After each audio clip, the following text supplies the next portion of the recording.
So let me tell you right off the bat what is happening. So this is going to be the final episode, and I say this with gratitude and a little bit of sadness and excitement as well, because it's always really important for me to take time, to take space, to reevaluate and to understand my purpose of why I'm doing something in any project, in any course I run. This podcast is no different. And so I really want to take a couple of months off to have some space and reevaluate and think about where I want the podcast to go. And of course, I'd love to hear from you in that break about what you've enjoyed, what you would like to see more of, what you haven't enjoyed. I love all of your feedback.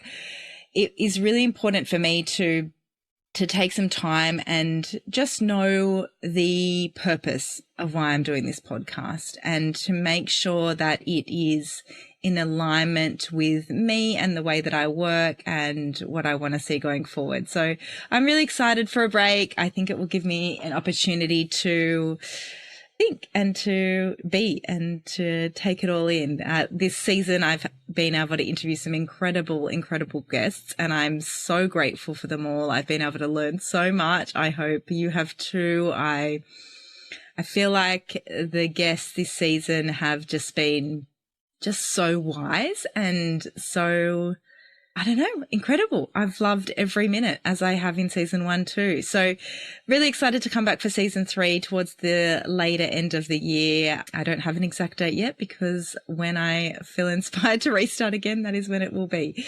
So it's not the only thing I wanted to talk about on this podcast today. What I also wanted to talk about is this fine balance between seeing the good in others and also letting behaviors slide that maybe we know we shouldn't let slide. I have had quite a few clients lately who have said that, I just see the good in everyone. I want the best for people. And that's a beautiful trait, but it is also something that sometimes allows us to let red flags or toxic behaviors slide when we really shouldn't. So it is okay to see the best in someone, and it is also okay to recognize when behaviors that you're not okay with are popping up. So that's a really important fine balance. So, and it can often be this like double-edged sword, because we have this compassion and understanding, maybe extra understanding, maybe too much understanding for people and their circumstances, and maybe why they are the way that they are, which means that sometimes we let these behaviors slide, and people don't get taught what our boundaries are. And I know I've said this a million times in a million different episodes, but boundaries are so key, because boundaries are the way that you can set the scene for what you're okay with and not okay with. And you can love someone and not love a certain behavior that they're doing. A behavior isn't a person, right? A whole person encompasses lots of things, and you can be not okay with certain behaviors and still love the human. Hope that makes sense to people. So, if you are one of these people who feels like you see the good maybe too much in people, I don't want you to go the opposite way and try and be a detective and find out everything that you can see wrong in someone, because I've mentioned this in the last few episodes of podcast, is that sometimes when people are one way, they swing all the way to the other end, and then we just need to come back to the middle. And the boundaries is where the middle is, right? The middle is like, I can recognize the beauty in you. I can recognize the good parts of you. I can also recognize these behaviors that I'm not okay with. So if you're someone who tends to overlook these things, just be aware of them, because you might notice this pattern popping up in certain relationships that you have, and it might extend beyond just your intimate partner relationships or people you're dating. It might be in family relationships, work relationship, friend relationships, blah, blah, blah.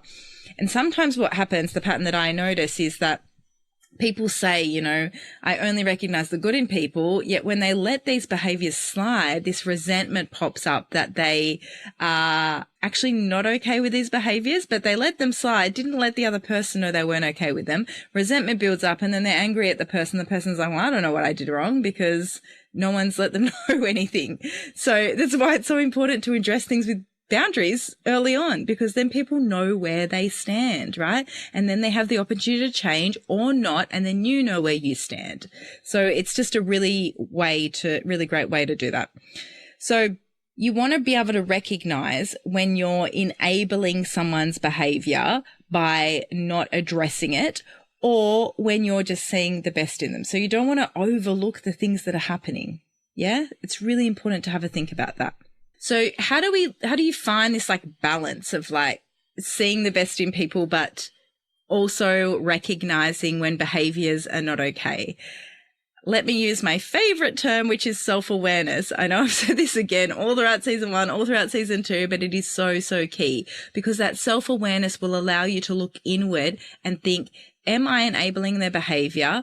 Or am I also, what I notice is that people are uncomfortable to set this boundary because they're like, well, I don't want to hurt them, or I don't want to upset them. But you're also robbing them from the opportunity for personal growth. When you let that behavior slide with anything, with friendships, with family, with work colleagues, with dating, whatever it is, you don't allow them the opportunity to grow. Like, give them some credit and put the boundaries in place and see how they respond. So that is the key.